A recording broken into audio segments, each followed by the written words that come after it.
জয় শ্রী রাধে শ্যাম। আমরা আজকে আলোচনা করব দেবী কুষ্মান্ডার কথা। নবদুর্গার চতুর্থ মূর্তি হচ্ছেন কুষ্মান্ডা। তো উষ্মা শব্দের অর্থকে বোঝায় তাপ, আর কুচ্ছিত তাপের নাম হচ্ছে উষ্মা। তাহলে উষ্মা শব্দের অর্থ তাপ বোঝায়, আর কুচ্ছিত তাপের নাম হচ্ছে কুষ্মা। এই মরণশীল জগতে আদি দৈবিক, আদি ভৌতিক, আধ্যাত্মিক এই তিন প্রকার তাপ আছে। এই তিন প্রকার তাপের যন্ত্রণা দুর্বিষহ। তো কুচ্ছিত এই তাপকে বলা হয় কুষ্মা। আর অন্ড শব্দের অর্থ দ্বারা বোঝায় উদরকে। তাহলে কি বোঝানো হয়েছে? কুষ্মা বহন করেন যিনি তার উদরে, তার নামই হচ্ছে কুষ্মান্ডা। অর্থাৎ দেবী কুষ্মান্ডা এই ত্রিতাপকে, আদি দৈবিক, আদি ভৌতিক এবং আধ্যাত্মিক এই তিন প্রকার আমাদের তাপকে তার উদরে বহন করেন। ভগবান শ্রীকৃষ্ণ পান করেছিলেন দাবানল দুবার। ভগবান দুবার দাবানল পান করেছিলেন।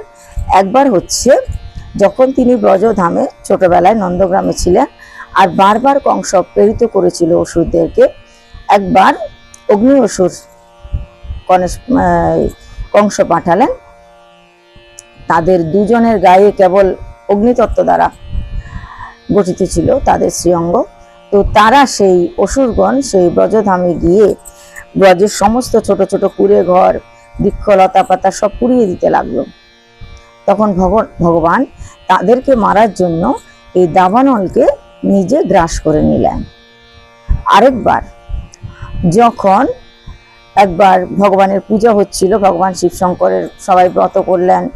তারা ব্রত করে তারপর সেই তীর্থস্থানে গেলেন, নন্দরাজা, যশোদা এবং গ্রামের সবাই। তো তীর্থস্থানে গিয়ে দেবতাকে দর্শন করে ফিরে আসতে তারা আর পারলেন না, কেন সারাদিন ব্রত করে যখন তারা পালন করলেন তখন তারা খুব পরিশ্রান্ত হয়ে পড়লেন, তাই আর ফিরে আসলেন না। সেখানেই তারা বিশ্রাম করলেন। রাত্রিবেলায় ঘাসের উপর শুয়ে সবাই বিশ্রাম করছিলেন, আর তখন রাত্রে লেগে গেল আগুন, ভীষণ দাবানল। এত আগুন লেগে গেল সেই ব্রজবাসী সবাই মারা যাওয়ার উপক্রম হলো।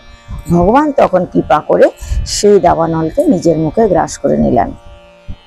এখানে আরেকটি তত্ত্ব কথা আছে যে অগ্নি দেবতা ভগবানের কাছে প্রার্থনা করেছিলেন, হে ভগবান, আমাকে সবাই সর্বভোগ্য বলে, সবকিছু আমি গ্রহণ করি বলে আমাকে দেবতারা একটু নিচু চোখে দেখে।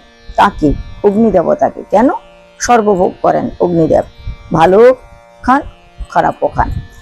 অগ্নি যখন কোনো কিছু দাহন করে তখন দেখবে ঘি, মধু, চিনি, চাল, ডাল, সবজি বা বিভিন্ন বৃক্ষলতা যেমন আহার করেন, তেমনি মল, মূত্র, নোংরা আবর্জনা সেগুলাও উড়িয়ে দেয়।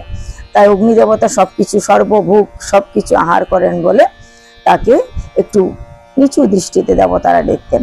তাই ভগবানের কাছে অগ্নিদেবতা তার দুঃখের কথা জানালেন, হে প্রভু, কেউ আমাকে সম্মান দিতে চায় না, তাই আপনি কৃপা করে আমাকে গ্রহণ করে আমাকে সম্মানের পাত্র করুন। তাই অগ্নিদেবতাকে একটা সম্মানের জায়গা দেওয়ার জন্য ভগবান তাকে দুবার গ্রাস করেছিলেন, অর্থাৎ মুখে ধারণ করেছিলেন। অগ্নিদেবতার জীবন ধন্য হয়ে গেল, ভগবান তাকে মুখে ধারণ করেছেন। সেদিন থেকে অগ্নিদেবতার সম্মান আরো অনেক বেড়ে গেল, যে ভগবান তাকে মুখে ধারণ করেছেন, তাই অগ্নিদেবতার সম্মান আকাশ ছোঁয়া হয়ে গেল। তিনি আর সর্বভোগ্য বলে সবার কাছে নিচু হয়ে থাকলেন না। তাই দুবার ভগবান দাবানল গ্রহণ করেছিলেন তার ভক্তদেরকে এবং ব্রজবাসীদের রক্ষা করার জন্য। আর জননী উদরস্থ করেন ত্রিতাপকে, আমাদের জননী মহামায়া, বা যাকে আমরা শৈলপুত্রী বলে জেনেছি, চন্দ্রঘণ্টা বলে জেনেছি, ব্রহ্মচারিণী বলে জেনেছি, আজ আমরা কুষ্মান্ডা রূপে জানছি। সেই জননী আমাদের তিন প্রকার তাপকে হরণ করে তার উদরে গ্রহণ করে নিয়ে আমাদেরকে বা তার ভক্তদেরকে পরম শান্তি প্রদান করেন। যারা জননীর চরণে আশ্রয় গ্রহণ করেন, যারা জননীকে সেবা করেন, যারা জননীর পদতলে আশ্রয় নেন, তাদের সবার অর্থাৎ তার ভক্তদের ত্রিতাপকে মা হরণ করে নেন, তার উদরে গ্রহণ করে নেন। আর যারা জননীর চরণে আশ্রয় নেয় না, যারা ভগবত বিমুখ, যারা নাস্তিক, তাদেরকে মাতা দুঃখ দেন, ত্রিতাপ যন্ত্রণা তাদের সহ্য করতে হয়। এই তিন প্রকার তাপ তাদের সহ্য করতে হয়। তাদের কুকালিমা এবং দুঃখ দুর্দশা সদা সর্বদা তাদের ভোগ করতে হয়। আর জননীর সেবকদের সমস্ত তাপ জননী উদরে গ্রহণ করে তাদের পরম শান্তি প্রদান করেন, লাভ করেন তারা পরম শান্তি। মায়ের শান্তিপদ অঙ্কদেশে কুষ্মান্ডা সন্তান পাপ হারিণী কল্যাণময়ী জননী। সন্তান তাপ হারিণী, তিনি কল্যাণময়ী জননী। একটা সন্তান হারিয়ে গেলে যেরকম জননীর দুঃখ হয়, সেই রকম দুঃখ মা আমাদের, সেরকম দুঃখ জননী আমাদের থেকে হরণ করে নেন। অর্থাৎ সমস্ত দুঃখ হরণ করে তিনি জগৎকে সুখী এবং শান্তি প্রদান করার জন্য এসেছেন।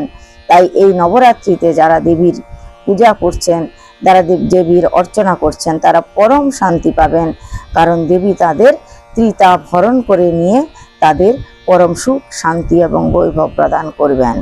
তো এই চতুর্থ দিনে আমরা কুষ্মান্ডার কথা শ্রবণ করলাম। জয় নিতাই, জয় শ্রী আদেশ।